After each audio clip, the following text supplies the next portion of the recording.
हरे कृष्ण दंड प्रणाम। भगवद गीता के अध्याय 4 के श्लोक संख्या 38 के बारे में हम चर्चा करें।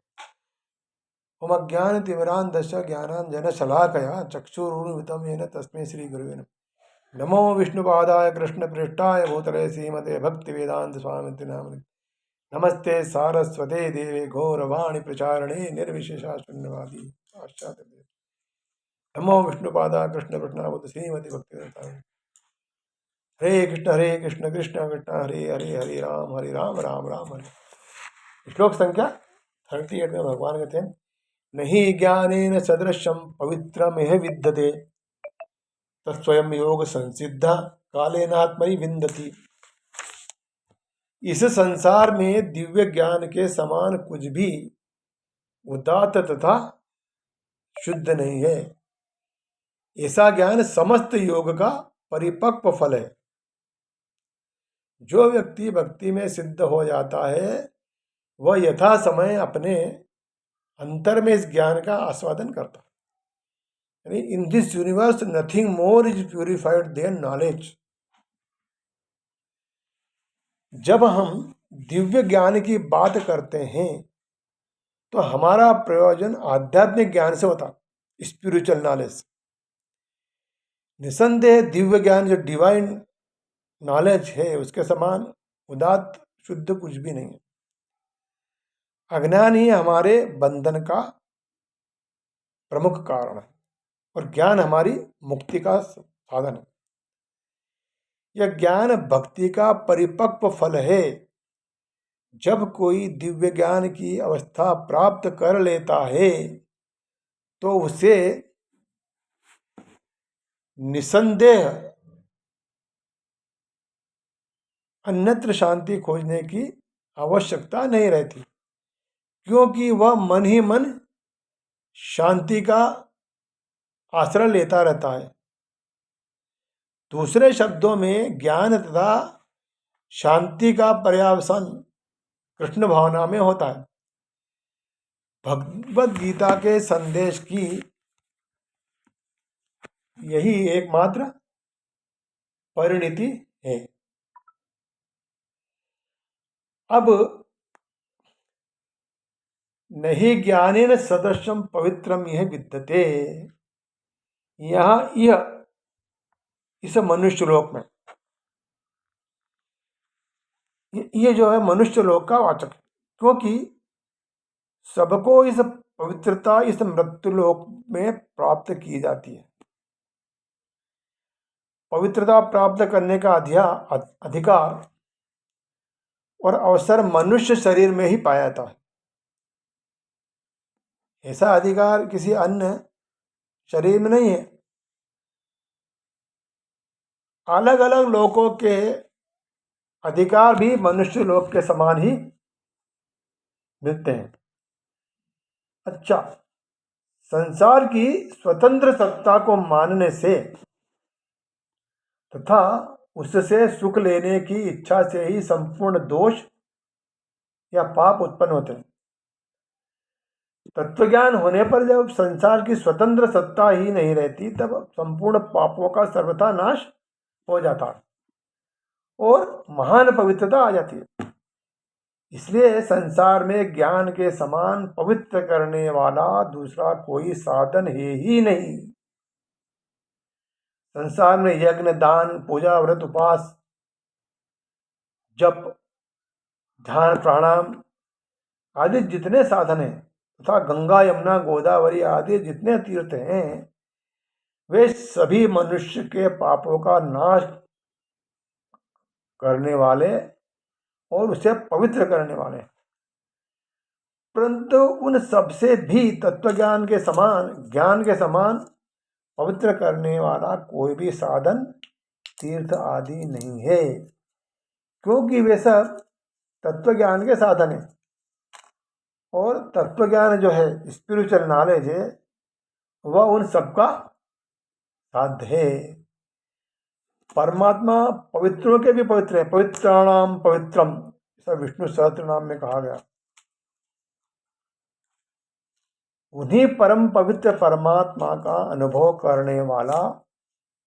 कराने वाला होने से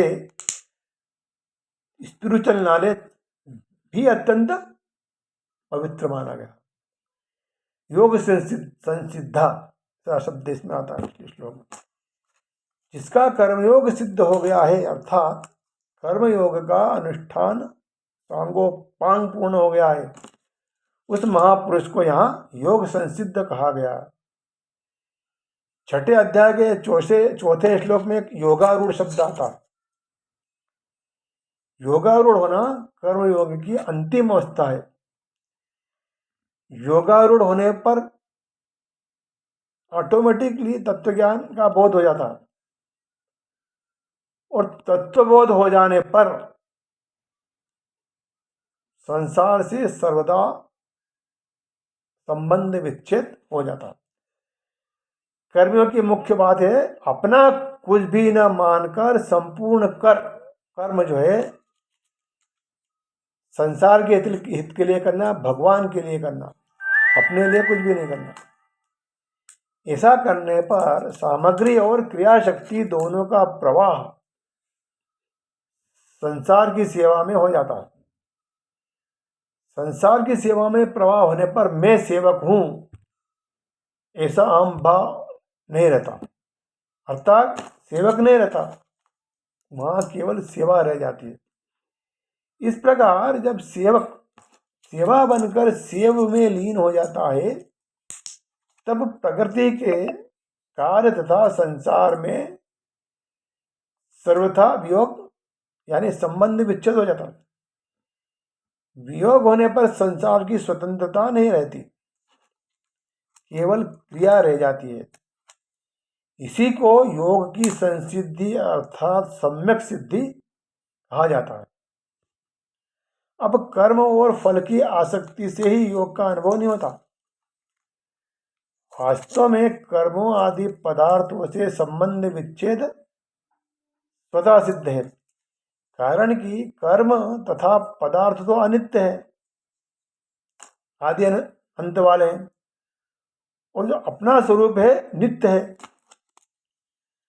अनित्य कर्मों से नित्य स्वरूप को क्या मिल सकता?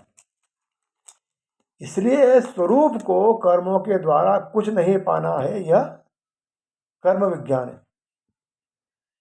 कर्म विज्ञान का अनुभव होने पर कर्म फल से भी संबंध विच्छेद होता, अर्थात कर्मजन्य सुख लेने की आसक्ति मिट जाती है, जिसके मिटते ही परमात्मा के साथ अपना स्वाभाविक नित्य संबंध का अनुभव हो जाता है, जो योग विज्ञान है। योग बने मिलना, परमात्मा से मिलना। योग विज्ञान का अनुभव होना ही योग संसिद्धि कहलाता है। अब इसमें आता है दूसरी लाइन, तो स्वयं कालेनात्मनि विंदति, यानी जिस तत्व ज्ञान से संपूर्ण कर्म भस्म हो जाते हैं और जिसके समान पवित्र करने वाला संसार में कोई दूसरा साधन नहीं, उसी तत्व ज्ञान को, आध्यात्मिक ज्ञान को कर्मयोगी योग संसिद्ध होने पर दूसरे किसी साधक के बिना स्वयं अपने आप में तत्काल प्राप्त कर लेता है। इस प्रकार हम देखते हैं कि जो तत्व ज्ञान है, दिव्य ज्ञान है, तो उससे हमारा प्रयोजन आध्यात्मिक ज्ञान से होता है। इसलिए जब कोई दिव्य ज्ञान प्राप्त कर लेता है तो उसे अन्यत्र शांति खोजने की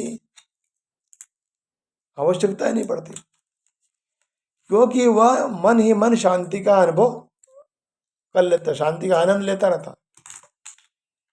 दूसरे शब्दों में वो कह सकते हैं कि ज्ञान तथा शांति का पर्यवसन कृष्ण भावनामृत में ही होता है। इसलिए भगवान कहते हैं नहीं ज्ञानेन सदृशम पवित्र में विद्यते। स्पिरिचुअल या तत्वज्ञान से बढ़कर इस संसार में कुछ भी शुद्ध नहीं है, और भगवत गीता के संदेश की यही चरम परिणति है। हरे कृष्णा दंडवत